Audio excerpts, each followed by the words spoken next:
एक गांव में शिवम नाम का एक दूध वाला रहता था। उसके पास 2 भैंसें थी। वो हर सुबह उनका दूध निकालता और पूरे गांव में घूमकर बेचा करता था। शिवम का रोजाना का एक नियम था। दूध बेचने के बाद उसके पास जो भी दूध बचता था उसे शिवम रास्ते में शिव जी के मंदिर में शिवलिंग पर चढ़ा देता था। उसका दोस्त मंगल रोजाना उसे ऐसा करते देखता था। एक दिन, शिवम, तू इतनी मेहनत से पूरे गांव में दूध बेचता है और जो दूध बच जाता है उसे तू शिव मंदिर में चढ़ा देता है। बाकी लोग तो शिवलिंग पर थोड़े से दूध में पानी मिलाकर चढ़ाते हैं। तू भी ऐसा किया कर और बाकी बचे दूध को इकट्ठा करके उसकी दही और घी बनाकर बाजार में बेच दिया कर। इससे तेरी दुगनी कमाई होगी। मंगल, मैं भोलेनाथ को अपना पिता मानता हूँ, इसलिए उनकी भक्ति और सेवा करता हूँ। भोलेनाथ की कृपा से मेरी इतनी कमाई हो जाती है जिससे मैं खुश रहता हूँ। शिवम मंगल की बात पर ध्यान नहीं देता। वो नियम से ही रोजाना दूध चढ़ाने का कार्य करता रहता था। एक दिन मंदिर के पंडित जी ने शिवम से कहा, शिवम, तू हर दिन महादेव का दूध से अभिषेक करता है। तेरी क्या मनोकामना है जिसके लिए तू ये सब कर रहा है? पंडित जी, मुझे भोलेनाथ से कुछ नहीं चाहिए। मैंने कई बार कुछ लोगों को दूध में पानी मिलाकर चढ़ाते देखा तो मुझे लगा भोलेनाथ पानी मिला दूध पीकर कमजोर न हो जाए, इसलिए मैं उनको दूध चढ़ा देता हूँ। अच्छा, फिर ठीक है। एक दिन गांव में तेज बारिश हो रही थी। बारिश के कारण शिवम दूध बेचने नहीं जा सका। उसका आज सारा दूध बच गया था। उसने सोचा, आज इतना दूध बच गया है, मैं इसे शिवलिंग पर चढ़ा आता हूँ। शिवम, ये दूध तो बहुत सारा है, ये तो बहकर खराब हो जाएगा। तो फिर मैं इस दूध का क्या करूँ? पंडित जी, मैं ये दूध घर वापस भी नहीं ले जा सकता और ऐसे तो ये दूध खराब हो जाएगा। तुम एक काम क्यों नहीं करते? तुम इस सारे दूध की खीर बनाकर भोलेनाथ को भोग लगाकर गांव में खीर का प्रसाद बांट दो, इससे तुम्हें पुण्य मिलेगा। पंडित जी, ये तो आपने बहुत अच्छा विचार बताया है। मैं अभी जाकर बाजार से खीर का सामान लेकर आता हूँ।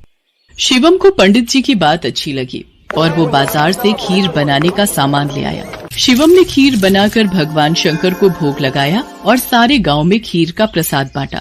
इधर कैलाश पर्वत पर भगवान भोलेनाथ के मुख पर खीर लगी देख माँ पार्वती उनसे बोली, ये तो जरूर भगवान कृष्ण की भेजी हुई कोई चमत्कारी गाय दिखाई पड़ती है, जैसे उनका कोई आशीर्वाद हो। देवी पार्वती, ये मेरा प्रिय भक्त शिवम है। इसकी निश्चल भक्ति ने मेरा मन जीत लिया है। ये मुझे अपना पिता मानकर मुझे प्रतिदिन दूध और खीर का भोग लगाता है। ये मेरी चिंता करता है और मुझे बिना पानी मिला दूध चढ़ाता है। मेरे भोले भाले भक्त की भावना देखो, ये समझता है कहीं मैं पानी मिला दूध पीने से कमजोर न हो जाऊं, इसलिए ये दूध से अभिषेक करता है। प्रभु, फिर तो अपने इस भक्त पर कृपा करने के लिए हमें इसकी परीक्षा लेनी चाहिए। तो देर किस बात की देवी पार्वती, हम अभी पृथ्वी पर चलते हैं और अपने भक्त शिवम की परीक्षा लेते हैं। भगवान शिव और देवी पार्वती ने सेठ सेठानी का भेष बना लिया और शिवम के घर पहुंच गए। नमस्ते जी, कहिए आपको मेरे से क्या काम है? हमने तुम्हारे बारे में बहुत सुना है। तुम बहुत ताजा और शुद्ध दूध बेचते हो, इसलिए हम तुमसे दूध खरीदना चाहते हैं। तुम रोजाना अपना सारा दूध हमें बेच दिया करो। हम हर दिन तुम्हारा सारा दूध खरीदेंगे और तुम्हें दूध बेचने के लिए पूरे गांव में भागना भी नहीं पड़ेगा। हमारे लोग यहीं से दूध ले जाएंगे और पैसे तुम्हें दे देंगे। मैं आपको सारा दूध नहीं दे सकता। मेरी भैंसें जितना दूध देंगी उसमें से थोड़ा दूध मैं भोलेनाथ के अभिषेक और खीर के प्रसाद के लिए रखूंगा। पर हमें तो रोजाना बहुत दूध चाहिए। तुम सारा दूध दे दो, भले ही दाम 4 गुना ले लो, तुम्हारी अच्छी कमाई हो जाएगी। नहीं सेठ जी, मैं आपको सारा दूध नहीं दे सकता। आपको दूध लेना है तो मैं शिव मंदिर के हिस्से का दूध अलग करके ही आपको दे सकता हूँ, नहीं तो कोई बात नहीं। चलो भाग्यवान, हम कहीं और से दूध पता कर लेंगे। ये तो कोई बहुत बड़ा शिव भक्त जान पड़ता है। सेठ और सेठानी वहाँ से चले गए। कुछ दूर जाकर उन्होंने एक गरीब ब्राह्मण का भेष बना लिया। देवी पार्वती, अब हमें अपने भक्त की परीक्षा किसी और तरह लेनी होगी। भगवान शंकर और माँ पार्वती मंदिर की सीढ़ियों पर बैठ गए। शिवम दूध बेचकर मंदिर जा रहा था। उसने एक गरीब ब्राह्मण ब्राह्मणी को रोते देखा। आप दोनों क्यों रो रहे हो? मुझे अपनी परेशानी बताओ, शायद मैं आप दोनों की सहायता कर सकूं। बेटा, हम दोनों कई दिनों से भूखे हैं, हमारे पास खाने को कुछ नहीं है। आप परेशान मत होइए, मेरे पास कुछ दूध बचा हुआ है और एक डिब्बे में ये खीर है। आप ये दूध पी लो और ये खीर खा लो, इससे आपका थोड़ा पेट भर जाएगा। भगवान शंकर तुम्हारा भला करें बेटा, आज तुमने हमें ये दूध और खीर खिलाकर तृप्त कर दिया। यदि मैं आपको भूखा छोड़कर भगवान भोलेनाथ को ये दूध और खीर का भोग लगाता तो वो भी इसे ग्रहण नहीं करते, क्योंकि जिस तरह से मैं उन्हें अपना पिता मानता हूँ तो वो भी तो आपके पिता हैं। तो मैं उनकी संतान को भूखा कैसे रख सकता था, इसलिए मैंने ये दूध और खीर आपको दिया। पर बेटा, ये प्रसाद और दूध तो तुम भगवान भोलेनाथ के लिए लाए थे, तुमने हमें दे दिया। तुमने हमारे लिए अपना नियम क्यों तोड़ दिया? शिवम की भोली भाली और पवित्र बातों को सुनकर भगवान शंकर और देवी पार्वती अपने असली रूप में आ जाते हैं। उन्हें देखकर शिवम उनके चरणों में गिर जाता है। शिवम, मैं तुम्हारी सच्ची भक्ति से बहुत प्रसन्न हूँ। मांगो, क्या मांगते हो? प्रभु, मुझे आपकी भक्ति के सिवा और कुछ नहीं चाहिए। मुझे आपकी भक्ति करके जो खुशी मिलती है, उससे बढ़कर मेरे लिए कुछ भी नहीं। शिवम, तुम मेरे सच्चे भक्त हो। आज के बाद तुम्हारे जीवन में कोई दुख नहीं रहेगा। मेरा आशीर्वाद सदैव तुम्हारे साथ रहेगा। शिवम को अपना आशीर्वाद देकर भगवान शंकर और माँ पार्वती अंतर ध्यान हो जाते हैं। उस दिन के बाद शिवम का जीवन सभी प्रकार के सुखों से भर जाता है।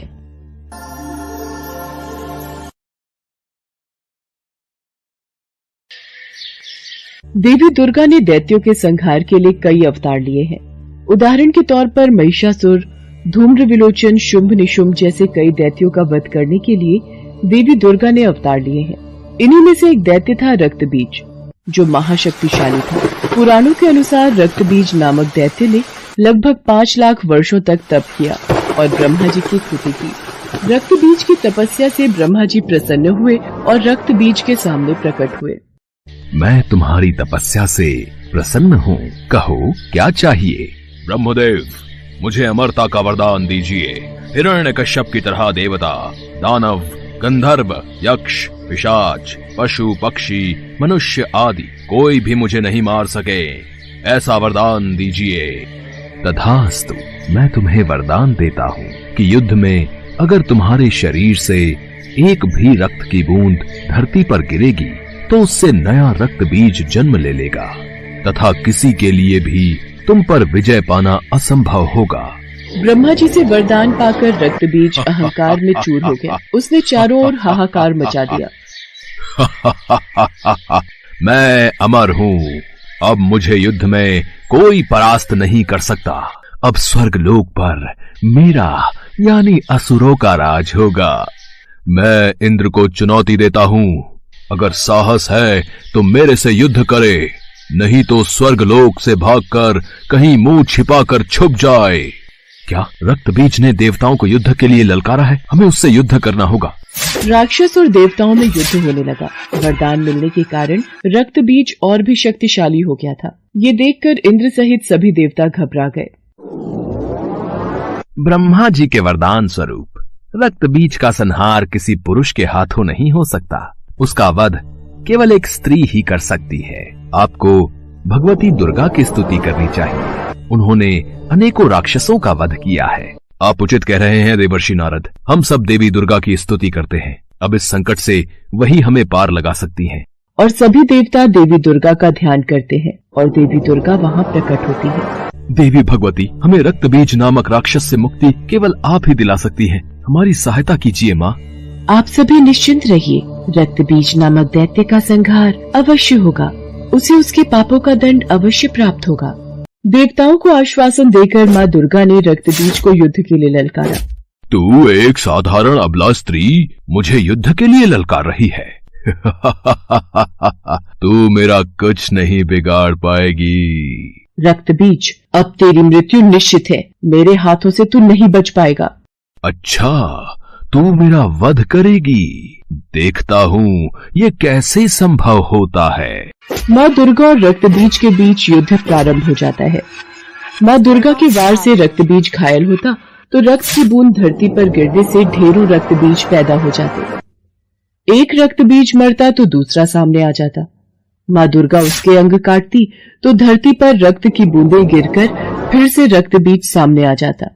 ये सब क्या हो रहा है? ये रक्तबीज मारा क्यों नहीं जा रहा?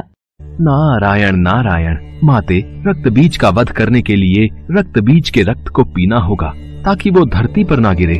ब्रह्मा जी के वरदान के अनुसार रक्तबीज का रक्त पृथ्वी पर गिरते ही अनेकों रक्तबीज पैदा हो जाएंगे। इसका संहार करने के लिए ऐसा कुछ करना होगा ताकि रक्तबीज का रक्त पृथ्वी पर ना गिरे।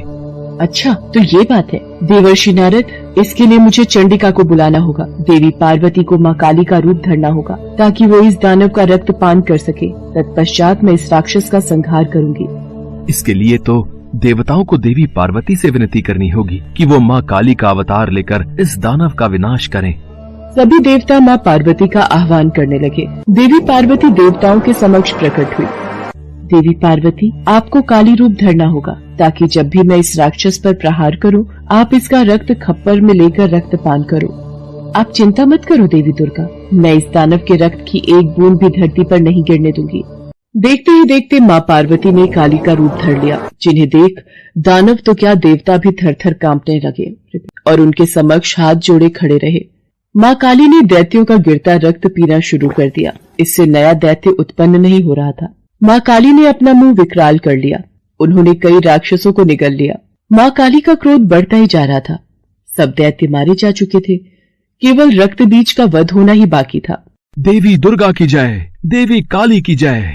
हे कालिके, रक्त बीज का वध तभी होगा जब इसके शरीर का सारा रक्त बाहर निकल जाएगा। आपको रक्त बीज के रक्त का रक्तपान करना होगा और ध्यान रहे कि रक्त बीज के रक्त की एक बूंद भी धरती पर न गिरने पाए। ऐसा ही होगा देवी दुर्गा। देवी दुर्गा और रक्त बीज में युद्ध होने लगता है। रक्त बीज देवी दुर्गा के प्रहार से बच रहा था। देवी दुर्गा ने रक्त बीज की भुजाओं पर वार किया। माँ काली ने रक्त को खप्पर में ले लिया और रक्तपान किया। देवी दुर्गा ने रक्त बीज के सिर को काटकर धड़ से अलग कर दिया और खप्पर में रख दिया। माँ काली ने सारा रक्त पी लिया। हे कालिके, आपकी मुंडमाला के लिए मैं रक्त बीज का ये मुंड आपको भेंट करती हूँ। मुझे रक्त चाहिए, मुझे दानवों के मुंड चाहिए, मुझे रक्त दो, मुझे दानवों के मुंड दो। हे शिवा, हे कालिके, रक्त बीज का वध हो चुका है, अपना क्रोध शांत करो देवी काली। मुझे दानवों का रक्त दो, मुझे दानवों का मुंड दो, मुझे दानवों का रक्त दो, मुझे दानवों का मुंड दो। कालिके को रोकने का एक ही उपाय है, भगवान शिव, वही काली के क्रोध को शांत कर सकते हैं। देवाधिदेव महादेव, माँ काली का क्रोध बढ़ता ही जा रहा है। उन्हें रोका न गया तो उनके क्रोध से पूरी सृष्टि का विनाश हो जाएगा। मुझे रक्त दो, मुझे मुंड दो, मुझे रक्त चाहिए, मुझे मुंड दो, मुझे रक्त दो, मुझे मुंड दो। देवी काली का क्रोध आक्रामक हो गया था। देवी काली क्रोध की अग्नि में बढ़ती जा रही थी। उनका क्रोध शांत नहीं हो रहा था। अचानक भगवान शिव धरती पर लेट जाते हैं और देवी काली का पैर उनके ऊपर पड़ जाता है और भगवान शिव को अपने चरणों में पड़ा देख देवी काली की जीभ बाहर आ जाती है और वो अपने वास्तविक रूप में आ जाते हैं। महादेव, आप मुझे क्षमा कीजिए, मैंने क्रोध में आपकी ओर देखा नहीं। उसके पश्चात सभी देवी देवता भगवान शंकर और माता पार्वती पर फूलों की वर्षा करते